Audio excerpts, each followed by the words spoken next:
అందరికీ నమస్కారం. పాండురంగ మహాత్మ్యం నుంచి పద్య పంచకం వినిపిస్తున్నవారు బాలసుబ్రహ్మణ్యం కలవలపల్లి. పాండురంగ మహాత్మ్యం కావ్యంలో తృతీయాశ్వాసంలోని నిగమశర్మ ఉపాఖ్యానం చాలా ప్రసిద్ధమైనది. నిగమశర్మ అనేవాడు వేద ధర్మాలను వదిలిపెట్టి వ్యసనపరుడై ఇల్లంతా గొల్ల చేస్తున్నాడని తెలుసుకున్న అతని అక్క అత్తవారింటి నుంచి దంపత్సమేతంగా పుట్టింటికి వస్తుంది.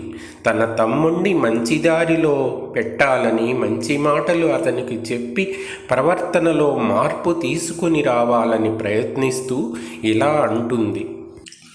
ప్రారంభించిన వేద పాఠమునకున్ ప్రత్యూహమౌనంచునో ఏరా తమ్ముడ నన్ను చూడచనుదే ఎన్నాళ్లనోయుండి చిక్షురాజీవయుగంబువాచి నిన్ను కన్గోకున్కి మీ బావయున్ నీ రాకల్మది కోరు చంద్రు పొడుపున్ నిరాకరంబుంబలెన్.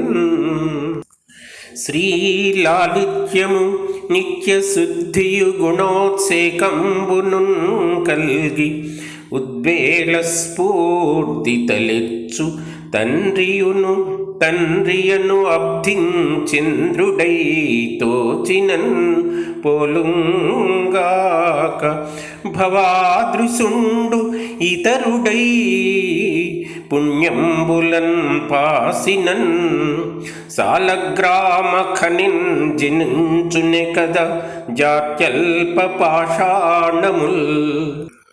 నాదు సహోదరుండు సుజనస్తవనీయ నయ ప్రసక్తి బ్రహ్మాదుల మెచ్చడు ఏనతని యజ్ఞమునన్ కడు పూజ్యురాలనై వేది అలంకరింతునని వేవురి ముందరాడుకొందు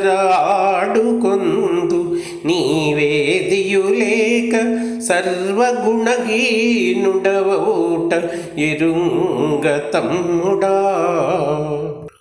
వీరావేశము దాల్చి సర్వధనమున్ వెచ్చింతుగాకేమి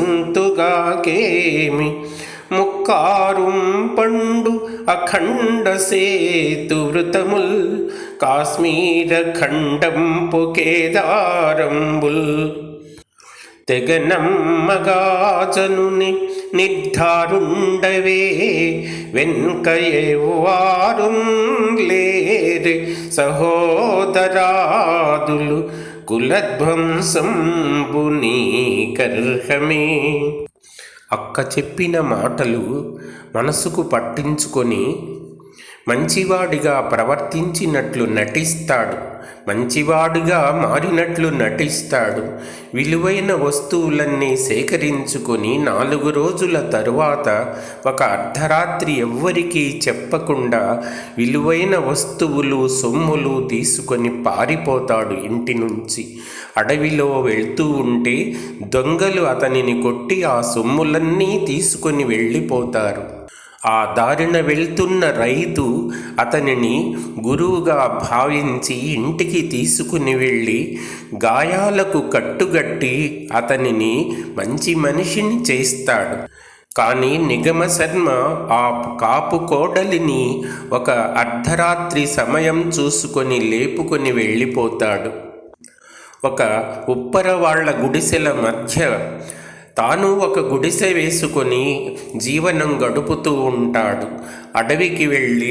కుక్కలతో అడవికి వెళ్ళి జంతువులను చంపి మాంసం తీసుకుని వస్తే ఆ కాపు కోడలు వండి పెడితే తాను ఆమె తింటూ కాపురం చేస్తూ ఉంటారు. వారికి 2 కుమారులు కలుగుతారు. ఒకరోజు నిగమశర్మ అడవికి వెళ్ళి తిరిగి వచ్చేసరికి ఆ గుడిసెలన్నీ కాలిపోతాయి. ఆ గుడిసెలతో పాటు తన గుడిసె కూడా కాలిపోతుంది. తన భార్య, బిడ్డలు కాలి బూడిదైపోతారు. కాలిన తన ఇల్లాలి శరీరాన్ని చూసి ఆమె శవం మీద పడి ఏడుస్తూ, కుమిలి కుమిలి ఏడుస్తూ ఇలా అంటాడు: ఎల్లరు ఎల్లచో ధనములిచ్చి మృగాక్షుల కొండ్రుగాని, ఓ పల్లవ పాణి నీ పరమ పావన వంశమునిచ్చి కొంటిని, నల్లని రూపు నిక్కమని నమ్మి ధ్రువం వదిగాక నేడు విద్యుల్లతికాధికాభినయ దుర్వహమౌట ఎరుంగనింతయున్. లోకంలో ఎక్కడైనా అందమైన స్త్రీలను డబ్బు ఇచ్చి కొనుక్కుంటారు. కానీ నేను పరమ పవిత్రమైన బ్రాహ్మణ వంశాన్నిచ్చి నీ నల్లని రూపు శాశ్వతమనుకొని కొనుక్కున్నాను.